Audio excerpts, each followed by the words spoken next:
Yes, if you are buying a Tesla, it will cost you more money, even more money than it did before, simply because Tesla now said that they have enough reservations for the rest of the year. And basically, if you're reserving your car right now, it will be made the next year, which means that the tax credit here in the United States, you guys are still in Canada and Europe, you're still fine. But the tax rebate federal tax rebate is actually going to start being phased out. Therefore, it's going to be cut in half for the next 6 months, so January through June. And it's the other way of saying the cars will go up by $3,750. Now, this is this is something to keep your eyes on, because we've had some other countries that had incentives either cut fully or partially, and the sales really suffered. I believe in Taiwan, Tesla literally had to close down, I think, a couple of and let a lot of people go because they weren't selling as well, because less people wanted to buy it. I don't think it's going to be the case, especially what they're going to do, hopefully, start producing $35,000 Model 3, and therefore, at least the cheaper models will be cheaper than they are now with the incentive. They will be cheaper without the incentive, or at least half of it. But it looks like they still have enough demand, and they haven't even started selling Model 3 in Europe or China. But this is something to keep eye on it. I just did a video earlier today where the comment of the day, the featured comment, was kind of saying that we're really ready to walk on our own as far as the industry, electric car industry is concerned. I believe we are. I don't think it's going to affect Tesla that much, but at the same time, let me remind you that since back in the day, 2012, 2013, the cheapest Model S now costs more than $10,000 more than the cheapest Model S back in the day. Now, I know it's better. I know it's got better, battery, not by much, but better. Instead of 60, now is what, 75?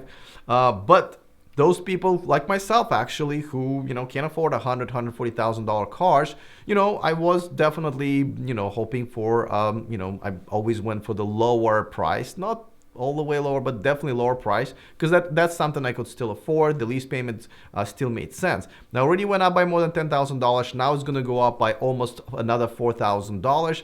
And for some people, it just may be a deal breaker, especially if we might be talking about a cheaper car, which Model 3 will continue hopefully to get cheaper.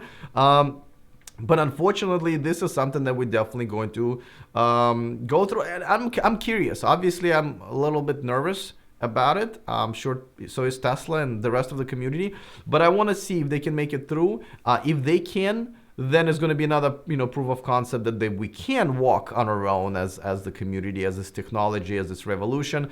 And then it's going to be up to the rest of the manufacturers to figure out. Of course, it's going to be tough for Tesla to compete even more now in the United States, because they've kind of used up their credit, at least full credit, and other competition is going to come in and have an advantage over them. For example, that is something that's going to make a difference for me, as I'm going to be probably switching to Audi e-tron. Not only it's a bit cheaper car, it's also, I'll be able to get a better tax rebate on that. And I think there will be quite a few other people who might be swayed by that. I hope. Now, I know that right now they're introducing a bill in Congress to eliminate the whole thing altogether, which will benefit Tesla.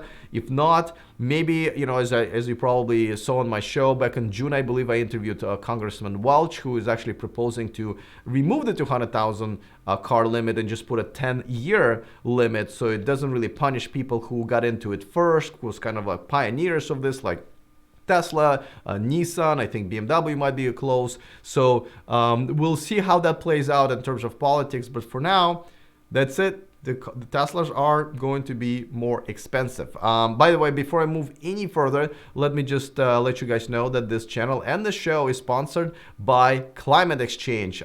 This is a nonprofit organization. They're running a really cool raffle. So it's $250 to enter, but they're raffling off 3 Teslas. And they're only selling no more than 4,000 tickets, which essentially means you have one in 1,400, 1 in 1,400 chance to win. I know quite a few already bought it. This is for the United States.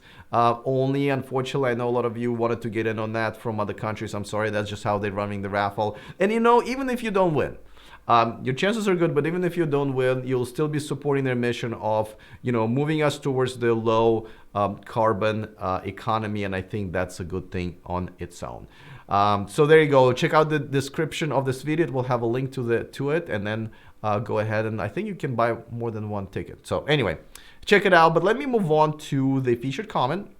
This could be comment of the day, but now that I'm making as many videos per day as there are stories, so you can pick and choose, we're going to stick with that.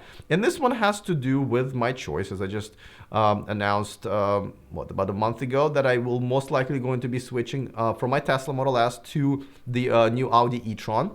I have some contingencies still. They still need to act like they're serious about it. But nevertheless, Fancy O posed the question, out of curiosity, why do you say e-tron is not a better car than the Model S because of range and charging stations? Okay, so yeah, I fully admit that, you know, I don't believe that Audi e-tron is a better car than the Model S. It has a couple of features that are better. For example, you know, the camera mirrors that are only available in Europe, so I won't be getting that anyway. I don't like that feature just simply because they kind of place the little monitors below, so you have to look even further down where you would normally look in your mirror. So I didn't like that.